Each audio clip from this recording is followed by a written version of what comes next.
अस्सलाम वालेकुम बेटा। एंट्री टेस्ट की पॉइंट्स की फार्मूलाज इस सीरीज़ को हमने स्टार्ट किया हुआ बेटा। इस सीरीज़ के अंदर आज हम बेटा चैप्टर नंबर 13 करंट इलेक्ट्रिसिटी को स्टार्ट करेंगे।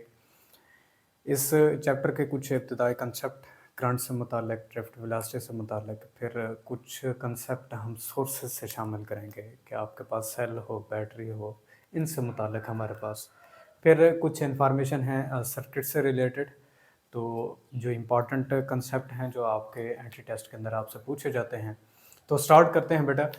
हमारी सीरीज़ थी एंट्री टेस्ट की पॉइंट और की फार्मूलाज से मुतालिक कि हमारे जितने भी टॉपिक हैं उनसे मुतालिक कैसे हमारे फार्मूलाज और कैसे हमारे कंसेप्ट एंट्री टेस्ट के अंदर इस्तेमाल होते हैं, वो पहले हम डिस्कस कर लेते हैं। फिर उनसे मुतालिक जो एमसीक्यूज आई हुई होती हैं उनको हम देखते हैं। तो चैप्टर नंबर 13 करंट इलेक्ट्रिसिटी या इलेक्ट्रोडायनामिक्स, उसके अंदर पहला जो कंसेप्ट हमने देखा था वो था हमारे पास बेटा करंट का। हम इसको डिफाइन नहीं करेंगे, मैं इसके अंदर जो चीज़ें बन सकती हैं वो आपको सिखा रहा हूँ। Flow of charges with respect to time, इसको बेटा हमने डिफाइन किया था करंट।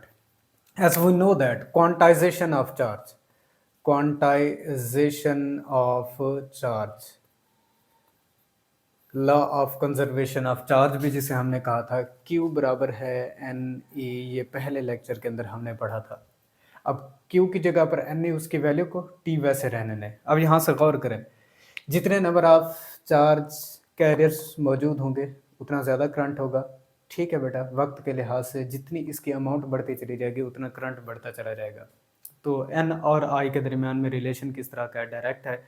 ग्राफ किस तरह का बन सकता है, अगर आपको एन की वैल्यूज़ कैलकुलेट करनी हो, करंट टाइम बता दिया जाए और चार्ज ऑन द इलेक्ट्रॉन तो आपको पता ही है, तो आप इसके अंदर पुट करके जवाब निकाल सकते हैं। तो वो सारे जो एक फार्मूला में से किस तरह से आपके कम्पिटिटिव एग्ज़ाम की एमसीक्यूज़ बन सकती हैं, जो रिलेशन मैंने सिखाए हैं उनको बेटा आपने गौर से देखना है और उनके लिए ये सारी कैलकुलेशंस आपने परफॉर्म करनी है। फिर इसी तरह से बेटा हम फ्रीक्वेंसी को जानते हैं, reciprocal of the time period. तो 1/T इसी जगह के ऊपर अगर आप इसको तब्दील करना चाहें फ्रीक्वेंसी के अंदर, तो करंट को इस तरह से भी डिफाइन किया जाता है, QF लिखा हुआ है मैंने यहाँ पर, फ्रीक्वेंसी ऑफ द सोर्स। अब अगर बेटा इन टर्म ऑफ ड्रिफ्ट वेलोसिटी इसको लिखना चाहें तो करंट हमेशा बेटा डिफाइन किया जाता है NAQ/V ड्रिफ्ट, जहाँ N number of the charge carriers है, A cross sectional area of the conductor है, Q charges minimum number of charges हैं, और आपके पास VD यानी कि drift velocity of the charge carriers है। तो करंट के अंदर इस तरह से ये फार्मूला भी आ सकता है। एक ओहम लॉ से आपने करंट की वैल्यू कैलकुलेट की थी, V divided by R, potential और रेजिस्टेंस के दरमियान में रेशियो हमेशा करंट के बराबर। अगर इन टर्म ऑफ पावर लिखना चाहें तो I बराबर होता है बेटा P डिवाइडेड बाई V। अब पावर को कांस्टेंट कर दें, I और V के दरमियान में क्या रिलेशन है, इनवर्स है। अब आप रेजिस्टेंस को अगर कांस्टेंट कर देंगे तो आपके पास आई और वी के दरमियान में डायरेक्ट रिलेशन आ जाएगा। तो यहाँ ग्राफ बदल जाते हैं। क्वेश्चन की स्टेटमेंट डिसाइड करेगी कि ग्राफ किस तरह का है। स्ट्रेट लाइन है, पासिंग थ्रू द सेंटर है, हाइपरबोला है। देखिए आपके पास पावर को कांस्टेंट रख दें तो आई और वी के दरमियान में ग्राफ यानी कि इन्वर्स रिलेशन है, हाइपरबोला बनेगा। जबकि अगर आप रेजिस्टेंस को कांस्टेंट रखते हैं तो आई और वी के दरमियान में डायरेक्ट रिलेशन है, और इनका जो ग्राफ बेटा बनेगा वो ग्राफ आपके पास straight line passing through the centre होगा। तो ये इनकी शक्ल तब्दील हो जाना, दैट्स इज़ अ कंसेप्ट। आप इसको देखें, गौर करें, ये सारी चीज़ें आपकी कम्पिटिटिव एग्ज़ाम के अंदर आती हैं। इसी तरह से फिर आपने अगर वोल्टेज की दो वैल्यूज़ दे दे, एक करंट की वैल्यू दे दे तो दूसरी करंट की वैल्यू क्या होगी, वोल्टेज के अंदर रेशोज़ बता दे तो करंट की रेशोज़ क्या होंगी। इधर आ जाएं, अगर आपके पास वो वोल्टेज की रेशोज़ बता देता है तो करंट की रेशोज़ क्या होंगी। Simple is that. आपने चेक करना है कि आया के रिलेशन किस तरह का है फिज़िकल क्वांटिटीज़ में। जो मैंने आपको इब्तिदा में सिखाया है वही सारी चीज़ है। अगर आपको वो रिलेशन बनाने आते हैं, जिस तरह से मैंने कहा था कि कुछ फिज़िकल क्वांटिटीज़ को कांस्टेंट बना ले, बाकियों के दरमियान में रिलेशन को चेक करें और उसी रिलेशन की बुनियादों पर आप वो सारे सवाल हल कर सकते हैं। फिर इन टर्म ऑफ करंट, पावर और रेजिस्टेंस की सूरत के अंदर इसे हमेशा पावर डिवाइडेड बाई आर और इसका स्क्वायर रूट। उसकी वजह यह है बेटा, पावर को बेटा आपने डिफाइन किया था आई स्क्वायर आर। ठीक है बेटा, ये आपके पास रिलेशन था। अब आई फाइंड करना है तो आर को डिवाइड कर लें और दोनों तरफ से स्क्वायर रूट बना लेना है। अब अगर रेजिस्टेंस को कांस्टेंट कर दें तो पावर और करंट के दरमियान में रिलेशन किस तरह का बनता है, दूसरे के ऊपर अंडर रूट है, इनके ग्राफ की शक्ल किस तरह की होगी। आपको पावर की दो वैल्यूज़ दे दी जाती हैं, एक करंट की वैल्यू दे दी जाती है, करंट की दूसरी वैल्यू क्या होगी। आप पावर की रेशोज़ बता दी जाती हैं तो करंट की रेशोज़ क्या होंगी। आप पावर को यहाँ कांस्टेंट कर लें, रेजिस्टेंस और करंट के दरमियान में रिलेशन बना लें, वो सारे क्वेश्चन फिर इसके लिए सॉल्व करें। तो ये आपके पास असल में वो रिलेशन से निकलने वाले जो एमडी कैट है, आपका ई कैट है, इनकी ये सारी एमसीक्यूज यहीं से बेटा बनती हैं। इसके बाद बेटा हमने करंट की बेटा दो टाइप्स देखी थी, अल्टरनेटिंग करंट और डायरेक्ट करंट। अल्टरनेटिंग करंट जिसकी मैग्नीट्यूड और डायरेक्शन दोनों वक्त के लिहाज से तब्दील होती रहती हैं, अल्टरनेटिंग एसी हमने इसे कहा था। जबकि डायरेक्ट करंट कभी इसकी डायरेक्शन तब्दील नहीं होती, हाँ इसकी मैग्नीट्यूड हो भी सकता है, नहीं भी हो सकता, चेंज हो, ठीक है। तो चेंज हो भी सकती है और नहीं भी हो सकती, तो ये डीसी करंट कहलाता है। अब एक ऐसा डिवाइस जो कि डीसी को एसी में बदलता है उसे बेटा हम इन्वर्टर कहते हैं, जो आजकल हमारे घरों के अंदर इस्तेमाल होते हैं इन्वर्टर। हम लाइट एनर्जी को पैनल्स की मदद से हम बेटा डीसी के अंदर कन्वर्ट कर लेते हैं और उस डीसी को हम कन्वर्टर लगा के एसी सोर्सेज के लिए अपनी बिजली यानी कि एसी करंट वहाँ से प्रोड्यूस करा लेते हैं। फिर इसके बाद हमारे पास आ जाता है बेटा एक रेक्टिफायर, एक ऐसा डिवाइस जो कि एसी को डीसी में बदलेगा। Half wave rectification, full wave rectification हमने अपने सिलेबस के अंदर देखे हुए हैं दो concept. Alternating current maximum heating effect produce करता है। ये ज़रूरी नहीं है कि अल्टरनेटिंग करंट हमारे पास बेटा मैग्नेटिक और अपने इलेक्ट्रिक इफेक्ट प्रोड्यूस नहीं करता। भैया वक्त अल्टरनेटिंग करंट के पास होने की वजह से बदलती हुई मैग्नेटिक फील्ड और इलेक्ट्रिक फील्ड भी प्रोड्यूस कराई जा सकती हैं, जिसकी वजह से हम इलेक्ट्रोमैग्नेटिक वेव्स के कंसेप्ट को पढ़ते हैं।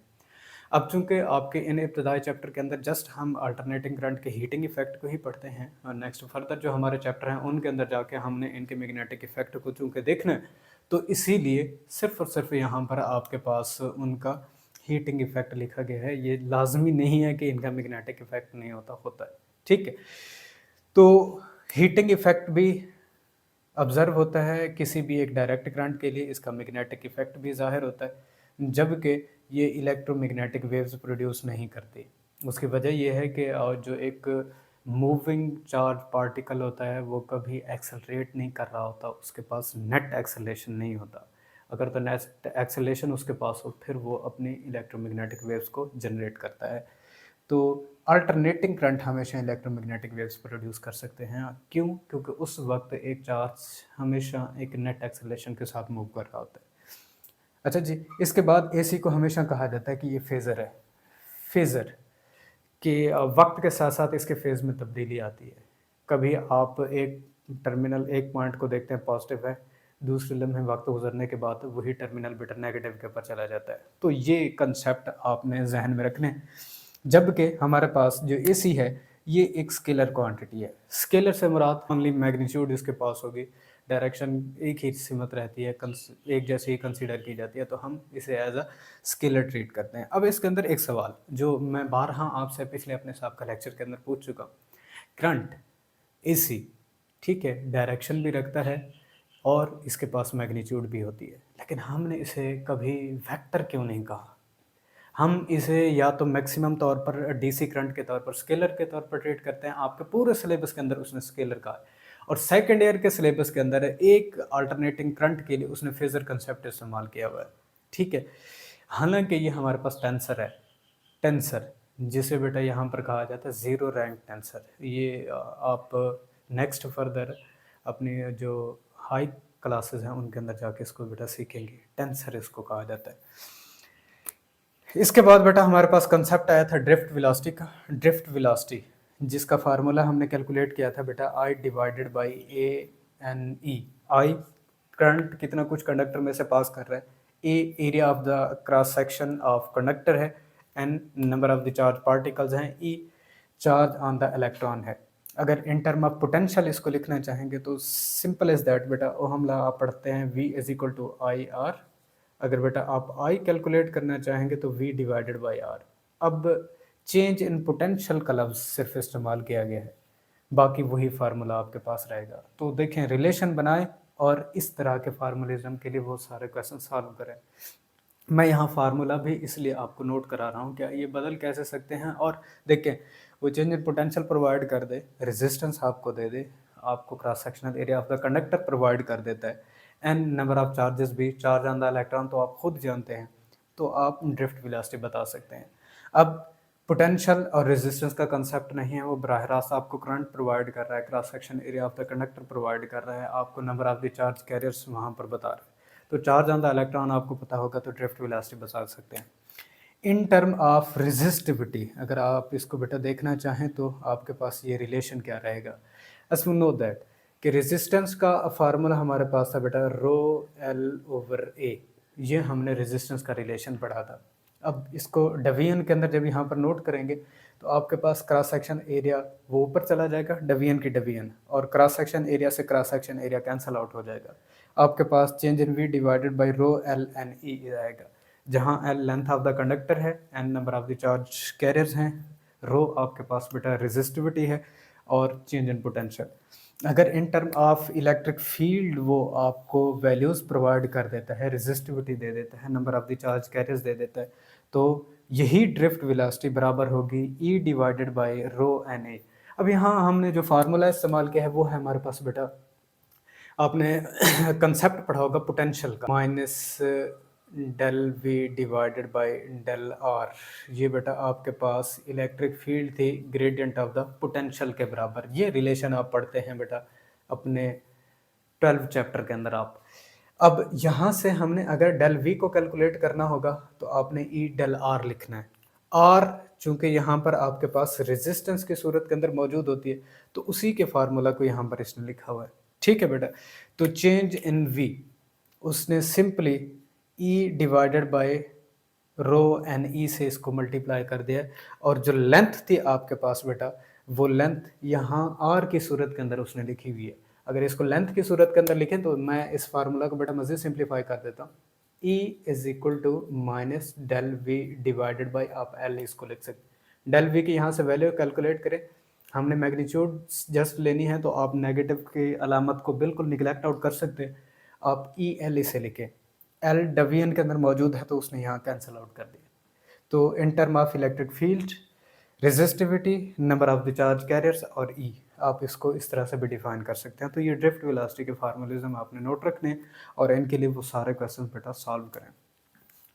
इसके बाद है बेटा हमारे पास variation of the change in potential with I current के साथ, when a current flows from a circuit.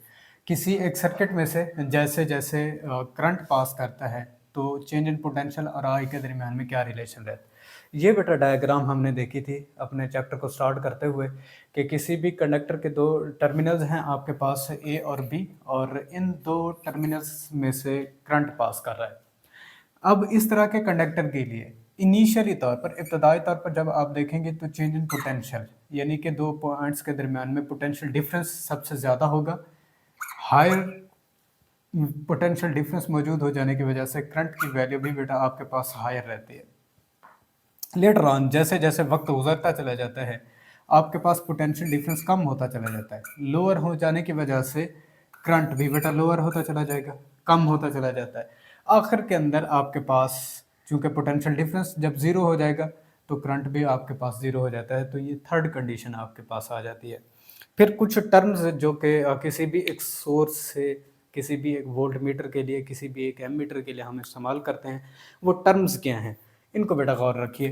किसी भी एक आइडियल वोल्टेज सोर्स के लिए हमेशा उसकी इंटरनल रेजिस्टेंस ज़ीरो कंसिडर की जाती है, और ये हमने सेल के लिए अपना लॉन्ग क्वेश्चन कवर किया था जब हम किसी भी एक सेल की मैक्सिमम पावर आउटपुट कैलकुलेट कर रहे होते हैं। तो आखिर में हमने एज्यूम किया था कि उसकी जो इंटरनल रेजिस्टेंस है स्मॉल आर, जिसे हमने ज़ीरो पुट किया था। तो ये एमसीक्यूज बनी हुई है। फिर इसी तरह से अगर एक आइडियल करंट सोर्स कंसीडर किया जाए तो उसके लिए, आइडियल करंट सोर्स के लिए उसकी इंटरनल रेजिस्टेंस को हमेशा इन्फिनाइट कंसीडर किया जाता है। इसी तरह से किसी भी एक आइडियल वोल्ट मीटर के लिए हमेशा उसकी इंटरनल रेजिस्टेंस को इन्फिनाइट रखा जाता है, ताकि जितना भी दो पॉइंट्स के दरमियान में हमने पोटेंशियल डिफरेंस फाइंड करना है वो हम इजीली फाइंड कर सकें।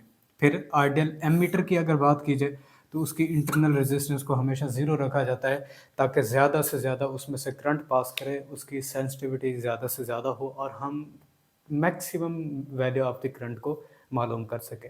तो ये कुछ टर्म्स आपने जहन में रखनी है जो बार बार आपसे एमसीक्यूज के तौर पर पूछी गई हैं। इसके बाद इफेक्ट ऑफ द करंट हमने देखे थे। सबसे पहला बेटा था हीटिंग इफेक्ट, जिसे हमने जॉल्स हीटिंग इफेक्ट की सूरत के अंदर पढ़ा था। अब अगर उस हीटिंग इफेक्ट को इन term of power temperature of the material की सूरत के अंदर देखेंगे तो पावर को टेम्परेचर ऑफ द मटेरियल से मल्टीप्लाई करेंगे तो आपको वो अमाउंट ऑफ हीट मिल जाएगी जो कि कोई भी एक कंडक्टर प्रोड्यूस कर रहा होगा। पावर हम जानते हैं बेटा ये वर्क पर यूनिट टाइम, ठीक है। तो work per unit time into ये अक्सर बच्चे जहन में ले आते हैं कि टाइम है, दोनों कैंसल आउट सर ने नहीं कि नहीं नहीं बेटा, ये टी आपके पास टेम्परेचर है। क्या है बेटा, ये टेम्परेचर है और ये आपके पास टाइम है, तो इनको कैंसिल इसीलिए नहीं किया जा सकता, ठीक है। दो डिफरेंट फिजिकल क्वांटिटीज़ हैं। जस्ट साइन ऑफ नोटेशन चूंकि आपके बुक के अंदर सेम इस्तेमाल किया गया तो ये फार्मूला भी आपके पास हीट का बन सकता है। Work done per unit time power और इधर से आपके पास टेम्परेचर ऑफ द मटेरियल। अब इनके लिए देखें, अगर तो temperature of the material constant कर दिया जाए, वर्क कांस्टेंट कर दिया जाए, तो हीट और आपके पास टाइम के दरमियान में रिलेशन क्या रहेगा। अगर आप टेम्परेचर ऑफ द मटेरियल को कांस्टेंट कर देते हैं, टाइम की वैल्यू आपके पास भी कांस्टेंट हो जाती है, तो वर्क और हीटिंग इफेक्ट यानी कि heat produced from the material के दरमियान में क्या रिलेशन होगा वो भी आप यहाँ से कैलकुलेट कर सकते हैं। किसी एक की दो वैल्यूज़ दे दी जाए, इसकी आपको एक वैल्यू दे दी जाए तो दूसरी वैल्यू क्या होगी वो भी फाइंड कर सकते हैं। इनके ग्राफ किस तरह के होंगे वो ग्राफ भी बेटा आप इजीली कैलकुलेट कर सकते हैं। अब इसके बाद हीट को बेटा इन टर्म ऑफ वोल्टेज, करंट और टेम्परेचर ऑफ द मटेरियल आप इस तरह से भी डिफाइन कर सकते हैं कि वी आई और टी इसके साथ। क्यों? क्योंकि बेटा आपके पास पावर होती है वी आई के बराबर। जस्ट पावर की वैल्यू को रिप्लेस करेंगे तो हो सकता है वो टेम्परेचर ऑफ द मटेरियल आपको बताए, करंट की वैल्यू आपको बता दे और वोल्टेज बता दे, तो आप हीटिंग इफेक्ट यानी कि heat produce from the conductor वो भी आप बता सकते हैं। अगर आपको करंट बता देता है, रेजिस्टेंस बता देता है, टेम्परेचर ऑफ द मटेरियल बता देता है, तो आप आई स्क्वायर आर टी के फार्मूला से भी इसको कैलकुलेट कर सकते हैं। तो ये हीटिंग इफेक्ट के कुछ फार्मूलाज थे जिनको आपने जहन में रखना है। अब इनके लिए कोई भी दो फिजिकल क्वांटिटीज़ या एक फिजिकल क्वांटिटी को कांस्टेंट करके बाकी दो के दरमियान में आप रिलेशन बनाएं और रिलेशन बनाने के बाद उनके ग्राफ किस तरह के होंगे, एक की वैल्यूज़ दे दी जाएँ, दूसरी की वैल्यूज़ क्या होंगे, फार्मूला क्या बनेगा, फिर हमने अगर इनके दरमियान में रेशो बनानी होगी तो रेशो कैसे बनेगी, वो सारे क्वेश्चन सॉल्व करने की कोशिश किया करें। इनको खुद से सॉल्व करें, मैं खुद भी आपको सॉल्व कर रहा हूँ साथ साथ। जितनी आप खुद से प्रैक्टिस करेंगे बेटा आपके लिए बहुत अच्छा रहेगा। तो इसके बाद अगर तो हम इन टर्म ऑफ वोल्टेज, रेजिस्टेंस और टेम्परेचर ऑफ द मटेरियल की सूरत में इसको लिखना चाहेंगे तो किसी भी एक मटेरियल के लिए जो उसमें करंट के पास हो जाने की वजह से जो हीट प्रोड्यूस होगी वो उसके वोल्टेज के स्क्वायर और टेम्परेचर ऑफ द मटेरियल के साथ इस तरह रिलेशन रखती है। अब अगर तो बेटा वोल्टेज को कांस्टेंट कर देंगे तो heat produce from the conductor हमेशा उसकी रेजिस्टेंस के इन्वर्सली प्रोपोर्शनल होती है। अब अगर रेजिस्टेंस को कांस्टेंट कर देंगे, टेम्परेचर ऑफ द मटेरियल को कांस्टेंट कर देंगे, तो heat produced from the conductor when a current pass through it वो हमेशा उसके पोटेंशियल डिफरेंस के स्क्वायर के डायरेक्टली प्रोपोर्शनल हो जाती है। तो क्या ग्राफ बनेंगे, किस तरह से आपको वैल्यूज़ दे दीजिए। तो ये सारे फार्मूला लिखवाने का, समझाने का, इनको डिस्कस कराने का मेरा मकसद यही है कि आप इनको बेटा देखें क्वेश्चंस आपके किस तरह से वेरी करते हैं, तब्दील कैसे होते हैं। इसके बाद बेटा आपके पास है मैग्नेटिक इफेक्ट, जिसको आप ट्रांसफार्मर्स इक्वेशंस के अंदर इस्तेमाल करते हैं। ट्रांसफार्मर्स के अंदर आप किसी भी एक करंट के मैग्नेटिक इफेक्ट को इस्तेमाल करते हैं। किसी एक प्राइमरी कॉइल के अंदर करंट पास करता है और उस कॉइल का बदलता हुआ मैग्नेटिक फ्लक्स किसी दूसरी नज़दीक रखी हुई कॉइल में से जब पास होता है तो उसके अंदर इंड्यूस्ड ईएमएफ लेके आता है और इंड्यूस करंट लेके आता है, जिसे हम बेटा ट्रांसफार्मर के अंदर इस्तेमाल करते हैं। इसके बाद बेटा केमिकल इफेक्ट, सेल आपने देखे होंगे, बैटरीज जिसके अंदर आपके पास नंबर ऑफ सेल्स को कनेक्ट किया जाता है। फिर आपने इलेक्ट्रोप्लेटिंग का कंसेप्ट देखा था जहाँ पर आप केमिकल इफेक्ट्स को डिस्कस कर रहे होते हैं। इसके बाद है बेटा किसी भी एक इलेक्ट्रिकल सर्किट के लिए कुछ टर्म्स आपसे डेफिनेशन के तौर पर पूछी जाती हैं या अक्सर एमसीक्यूज़ के तौर पर पूछी जाती हैं। तो ये चूँकि टर्म्स आपके पास जस्ट जनरल इन्फॉर्मेशंस हैं, तो मैंने इब्तदा के अंदर आपको बताया था कि काफ़ी सारी ऐसी इन्फॉर्मेशंस होती हैं जो कि आपसे जनरली तौर पर वो आपकी एमसीक्यूज़ के अंदर पूछ रहा होता है। तो सबसे पहले है बेटा किसी भी एक ओपन सर्किट के लिए अगर हम देखना चाहें तो उसकी रेजिस्टेंस को इन्फिनाइट माना जाता है। ये एमसीक्यूज है। अगर इन्फिनाइट रेजिस्टेंस हो तो करंट हमेशा उसमें से ज़ीरो पास करेगा। तो ये दो एमसीक्यूज आपने जहन में रखनी है। अब एक बात जहन में रखिएगा, terminal potential difference of open circuit हमेशा बराबर रहेगा पोटेंशियल ऑफ द सोर्स के बराबर। ठीक है कि अगर तो हमने टर्मिनल पोटेंशियल डिफरेंस के बारे में बताना होगा किसी भी ओपन सर्किट का, वो हमेशा वोल्टेज ऑफ द सोर्स के बराबर होगा। तो अगर तो उसने आपको स्टेटमेंट के अंदर वोल्टेज ऑफ द सोर्स बताया हुआ है तो फ़ौरन से वही वैल्यू आपने सेलेक्ट कर लेनी है। ठीक है, इसके बाद बेटा आता है क्लोज्ड सर्किट कि आपके पास ओपन नहीं है, आपने उसको क्लोज किया हुआ है तो उसकी रेजिस्टेंस कभी ज़ीरो नहीं हो सकती। समहाउ एटम्स कुछ ना कुछ इलेक्ट्रॉन्स के साथ अपोजिशन ऑफर कर रहे होंगे तो उसी अपोजिशन की वैल्यू कोई ना कोई रेजिस्टेंस की सूरत में मौजूद रहेगी। करंट भी कभी ज़ीरो नहीं होगा, करंट कंडक्टर में से पास कर रहा होगा किसी एक क्लोज सर्किट के अंदर। अब क्लोज सर्किट के लिए terminal potential difference for the closed circuit हमेशा बराबर रहता है पोटेंशियल ऑफ द सोर्स के बराबर। कब? जब किसी किस्म का कोई लोड मौजूद नहीं होगा, मतलब आपने एक्सटर्नल कोई रेजिस्टेंस कनेक्ट नहीं की हुई, कोई ऐसा लोड नहीं है जहां पर वोल्टेज ड्रॉप हो रहा है। ये पहली कंडीशन है। अगर तो आपके पास लोड मौजूद है, आपने कोई बैरूनी रेजिस्टेंसेस जोड़ी हुई हैं और वो किसी न किसी हद तक वोल्टेज को ड्रॉप करा रही हैं, तो उस वक्त terminal potential difference of the closed circuit हमेशा लेस रहेगा पोटेंशियल ऑफ द सोर्स से। ये एमसीक्यूज दोनों आपसे दो मरतबा पूछी गई हैं। ठीक है बेटा, इसके बाद है बेटा शॉर्ट सर्किट। अगर तो एक कोई सर्किट शॉर्ट हो जाता है तो शॉर्ट सर्किट में हमेशा रेजिस्टेंस ज़ीरो को अप्रोच करती है, करंट कभी भी अपनी मैक्सिमम वैल्यू के ऊपर नहीं पहुंचता। उसकी वजह यह है कि कहीं ना कहीं किसी पॉइंट के ऊपर ज़्यादा करंट आ जाने की वजह से आप देखते होंगे बेटा कंडक्टर जल जाते हैं, वो आगे फर्दर करंट को पास कराने की एबिलिटी अपनी खो देते हैं। तो करंट मैक्सिमम वैल्यू को नहीं पहुंचता, जबकि terminal potential difference of the short circuit हमेशा ज़ीरो हो जाता है। ये तीनों एमसीक्यूज पूछ सकता है वो आपसे। इसके बाद है बैलेंस्ड सर्किट। बैलेंस सर्किट से मुराद क्या है कि आप खुद से उसकी रेजिस्टेंस को इन्फिनाइट रखेंगे, करंट को ज़ीरो रखेंगे।